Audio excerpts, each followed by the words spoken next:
no? Yes. तो as teachers and as parents हमको ये तो पता है कि बच्चे पढ़ाई करते समय काफी सारे प्रॉब्लम्स फेस करते हैं, yes or no? Yes. सभी लोग अग्री करते हैं? Yes, sir. मेरा क्वेश्चन आपसे ये है, आप हाथ ऊपर करें और आंसर करें अगर आपको पता है कि बच्चे क्या-क्या प्रॉब्लम्स फेस करते हैं व्हाइल स्टडीइंग। क्या आप में से कोई मुझे बता सकता है कि बच्चे क्या-क्या प्रॉब्लम्स फेस करते हैं? Yes sir. Fear of understanding. Fear of understanding सबसे पहला चीज, basic. Absolutely right sir, thank you so much. Yes sir. Actually क्या होता है, बच्चे जब स्कूल में जाते हैं तो जब पढ़ाते हैं टीचर तो उनको समझ में आ जाता है, लेकिन जब वो एग्जाम का समय रहता है तो उनको रिवीजन करना पड़ता है। बराबर, तो एक महीना पहले 2 महीना पहले क्या पढ़ाया था सर ने और क्या क्या पॉइंट बताए थे तो याद नहीं रहता, आता नहीं है तो उसको समझ में नहीं आता है। जैसे मैथ का फार्मूला हो, इंग्लिश का हो, ऐसा समझ में नहीं आता, याद नहीं रहता। तो बहुत अच्छी बात कही आपने। सर ने जो पूरा बताया, thank you so much sir. उसको मैं एक वर्ड में बता देता हूँ। इसे कहते हैं रिटेंशन। क्या कहते हैं? मतलब एक होता है याद करना, एक होता है याद रखना। तो सर जिस चीज की बात कर रहे थे वो याद रखने की। ये सारे प्रॉब्लम्स अब तक डिस्कस नहीं हुए हैं, बट कुछ प्रॉब्लम्स इन्होंने हमें बताया। आप जब पेरेंट्स को जाकर पूछेंगे ना कि आपका बच्चा कोई प्रॉब्लम फेस करता है क्या पढ़ाई करते वक्त, वो बोलेंगे हाँ। बट आप पूछोगे क्या प्रॉब्लम फेस करता है, वो बोलेंगे नहीं पता। क्या आप समझ पा रहे हो? तो एज एजुकेशनल काउंसलर्स ये हमारी रिस्पॉन्सिबिलिटी है कि उस पेरेंट को, उस बच्चे को क्या-क्या प्रॉब्लम हो सकते हैं या क्या प्रॉब्लम है वो आपको बताना है। Yes. तो फर्स्ट स्टेप क्लियर हो गया। Whenever you go to a parent या किसी क्लाइंट के पास जाते हो प्रोडक्ट बताने के लिए, सबसे पहले आपको क्या उनको बताना है? बच्चे के प्रॉब्लम्स। बोलो Problems. बच्चे के Problems. पहला चीज क्या बताओगे? प्रॉब्लम्स। या तो आप पूछोगे या तो आप बताओगे। पूछने पर हो सकता है कोई पेरेंट आपको प्रॉब्लम्स बता दे। वो सारे प्रॉब्लम्स मैं गारंटी के साथ कहता हूं, जितने प्रॉब्लम्स वो हमें बताएंगे ना, सारे प्रॉब्लम्स का सॉल्यूशन एड्यूटेक। ठीक है, इवेंचुअली हम आएंगे। तो यहां पर कुछ प्रॉब्लम्स इन्होंने बताया। अब मेरा क्वेश्चन आपसे ये है, क्या आपने टेक्नोलॉजी वर्ड सुना है? ये सुनो। Yes. ठीक है, शॉपिंग हम अभी जाकर तो करते ही हैं, बट उसके अलावा कौन सी शॉपिंग होती है? ऑनलाइन शॉपिंग होती है। शॉपिंग करना है, मोबाइल यूज कर दिया, टेक्नोलॉजी का इस्तेमाल कर दिया। कैब बुक करना है तो आजकल हम क्या करते हैं? ऑनलाइन बुक करते हैं, ओला यूज करते हैं, उबर यूज करते हैं, बराबर। खाना ऑर्डर करना है तो हम क्या करते हैं? स्विगी, जोमैटो ऑनलाइन यूज करते हैं। किसका इस्तेमाल कर रहे हैं? टेक्नोलॉजी। यहां तक कि आजकल पैसा भी अगर हमें भरना है तो हम क्या यूज कर रहे हैं? टेक्नोलॉजी, यूपीआई यूज कर रहे हैं, right? Just simply by a scan of a QR code, we can pay money. Then why should education be left behind? तो यही थॉट प्रोसेस से कि जब QR कोड स्कैन करके हम पैसे भर सकते हैं तो पढ़ाई भी कर सकते हैं। ये हमारा थॉट प्रोसेस था, राइट? तो अभी हमें उनको क्या बताना है पेरेंट को कि दुनिया आगे बढ़ रही है। दुनिया आगे बढ़ रही है। जो पहली बार किसी ने टेबल बनाया रहेगा, क्या आज भी हम वैसा ही टेबल यूज करते हैं? यस और नो? आजकल सोफा आ गया है, रिक्लाइनर आ गया, ऑटोमेटिकली ऊपर नीचे होता है, बट एजुकेशन तो सेम ओल्ड तरीके से चल रहा है। वही टीचर खड़ा है, वही बच्चे बैठे हैं, टीचर कुछ तो बोल रहा है, बच्चे या तो समझ रहे हैं या तो नहीं समझ रहे हैं। सो एजुकेशन का चेंज होना भी बहुत इंपॉर्टेंट है, जो अब तक शायद काफी जगहों पर नहीं हुआ। सो पहला आपने प्रॉब्लम बता दिया उनको बताना है कि ये जो प्रॉब्लम सॉल्व हो सकता है ना, ये टेक्नोलॉजी की मदद से सॉल्व हो सकता है। किसकी मदद से?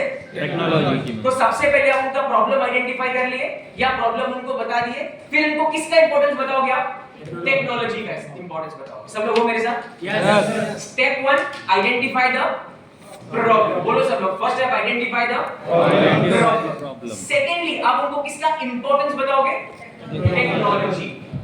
Is this clear? तो अगर मैं current scenario in the field of education बोलूं तो टेक्नोलॉजी को सबने अब तक एडॉप्ट नहीं किया है, एजुटेक ने किया है।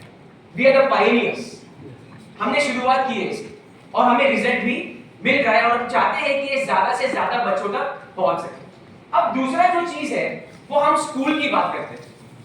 जैसे सर ने बताया कि स्कूल में बच्चे जब पढ़ाई करने के लिए जाते हैं, काफी सारे स्कूल में अच्छे टीचर्स होते हैं, काफी स्कूल्स में बहुत अच्छे टीचर्स नहीं भी होते हैं, मैं किसी की बुराई नहीं कर रहा हूं, बट सच हमें एक्सेप्ट करना पड़ेगा।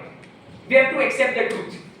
ट्रूथ क्या है कि हर जगह पर, हर स्कूल में क्वालिटी टीचर्स नहीं होते, unfortunate.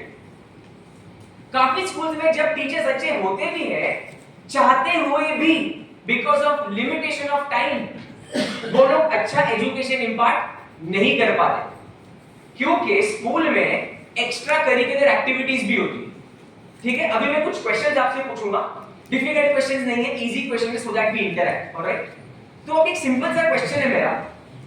Let's say for example एक एवरेज स्कूल टीचर, कैसा टीचर है? एवरेज स्कूल टीचर, मतलब ना बहुत अच्छा स्कूल टीचर, ना बहुत ही below average school teacher, right? तो अगर एक एवरेज स्कूल टीचर कुछ बच्चों को पढ़ा रहा है, राइट, तो क्या सभी बच्चों को समझ में आएगा? मेरा पहला क्वेश्चन ये, यस और नो? नो। सपोज एक स्मार्ट बच्चा कंसीडर करते हैं, सपोज मैंने 100% पढ़ाया, एवरेज टीचर ने 100% पढ़ाया, तो वो स्मार्ट बच्चे को आपके हिसाब से 100% में से कितना एब्जॉर्ब होगा, कितना याद हो जाएगा? क्या लगता है आपको? No answer is right, no answer is wrong. आपको क्या लगता है वो बताना है। आप लोग हाथ ऊपर करके भी बता सकते हो, अभी रैंडमली भी बता सकते हो। 85%। 80-85%। It's a smart kid, right? तो 80-85% समझ में आएगा जो वो टीचर जितना उसको एक्सप्लेन करेंगे। आपको क्या लगता है कि वो बच्चा जो 80-85% एब्जॉर्ब कर चुका है, अब जब वो घर पे जाएगा तो वो क्या पूरा की पूरा 80-85% उसके दिमाग में रहेगा? नहीं। जो नहीं रहेगा। अच्छा, मैं तो सेम डे की बात किया, मुझे बताइए अब 3-4 दिन के बाद क्या उतना ही रहेगा कि और कम हो जाएगा? नहीं। और कम हो जाएगा। 2 हफ्ते के बाद और कम हो जाएगा, फिर 2 हफ्ते के बाद और कम हो जाएगा। जैसे सर बता रहे थे कि बच्चे को प्रॉब्लम क्या है ना, कि जब उसका एक बार हो जाता है वो याद कर लेता है बट याद रख नहीं पाता है, राइट? तो अगर याद रख नहीं पा रहा है, उसके लिए सर ने भी एक सॉल्यूशन दिया कि रिवीजन होना बहुत जरूरी है, बिकॉज़ रिटेंशन होना बहुत जरूरी है। अच्छा, एक साइंटिफिक फैक्ट मैं आपको बताता हूं, that every day we lose 28% of the memory। हर दिन हम 28% मेमोरी लूज करते रहते हैं, वोलेटाइल होती है, इवैपोरेट होती रहती है। अब आप सोच रहे होंगे ये अच्छी बात है कि बुरी बात है? मैं कहता हूं ये अच्छी बात है। मैं बच्चों से भी कहता हूं ये अच्छी बात है। अभी आप सोच रहे हो कि 28% जा रहा है, आप कह रहे हो अच्छी बात है, क्योंकि हमारी लाइफ में काफी सारी नेगेटिव चीजें भी होती है, वो भी निकलना। तो ये ऊपर वाले का मैकेनिज्म है कि जो बुरी बुरी चीजें वो भी वैसे भुला दे, बट हम क्या करते हैं, बुरी चीजों को ही रिवाइज करते रहते हैं और उसी को याद करते रहते हैं, इसीलिए हम सैड रहते हैं, दुखी रहते हैं। अगर एंड में थोड़ा सा टाइम बचता है तो मैं इसके ऊपर थोड़ा सा बात करूंगा कि हम क्यों सैड रहते हैं या कैसे खुश रह सकते हैं अगर टाइम हमें परमिट करता है। कमिंग बैक, तो 28% मेमोरी जब हम लूज कर रहे हैं ना, तो वो रिटेन करने के लिए हमें रिवीजन करना बहुत जरूरी होता है। स्कूल में, काफी स्कूल में ये रिवीजन का वक्त होता ही नहीं। ये सिनेरियो है स्कूल का। काफी सारे स्कूल्स में इंफ्रास्ट्रक्चर ही नहीं है कि बच्चों को क्वालिटी एजुकेशन दे सके, राइट?